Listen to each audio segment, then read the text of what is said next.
For the last time, Islam does not allow child marriage. Yes, it does, but let's hear your argument. I would not have become a Muslim if it actually allows child marriage. Well, I've got bad news for you. Let me debunk this for you. So people say Aisha, who married Prophet Muhammad, peace be upon him, was 9 years old when they got married. So here's the first lie or mistake. Sahih al-Bukhari, authentic hadith, narrated by Aisha. The Prophet married me when I was 6 years old. Not 9 years old, 6 years old. You're a bad Muslim if you can't remember this. So I feel like you're actually trying to lie. Now this is what happened when she was 9 years old. Narrated by Aisha herself from the authentic hadith.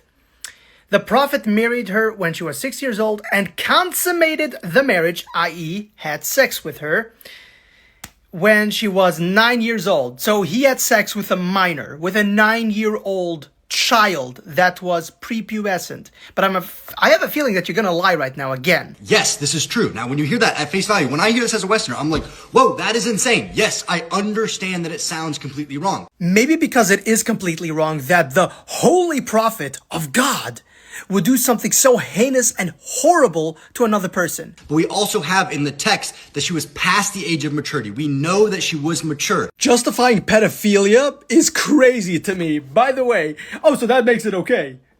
She was past maturity. All right. Let me ask you a question. Can you please at the very least, can you cite where you're taking this from? Do you have a verse? Can you point to, it clearly states past maturity. Show me the verse. I'm sure you're going to show me the verse right now, right?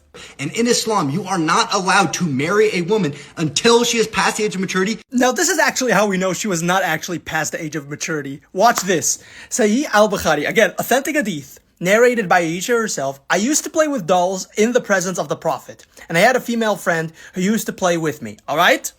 She used to play with dolls. Now, watch this. Surah Sahih Muslim. As for saying I used to play with dolls, this was permitted for her because she had not yet reached puberty. Because you're not allowed to have dolls when you are a grown-up in Islam. Clearly before puberty. Now, why would this Muslim say that she was after puberty, lie about her actual age, lie that you're not allowed to when you are allowed to marry a child? Why would this Muslim lie about his religion to Westerners? Maybe because in Islam you are allowed to lie. It's called taqiyya, concealing faith or lying, in order to glorify Islam in the eyes of Westerners. And mentally there, right? A child is not mentally there. A child is not past the age of maturity. Past maturity does not make you an adult, but clearly you now have a problem with this, so I'm sure you will leave Islam since I've demonstrated that he was a pedophile.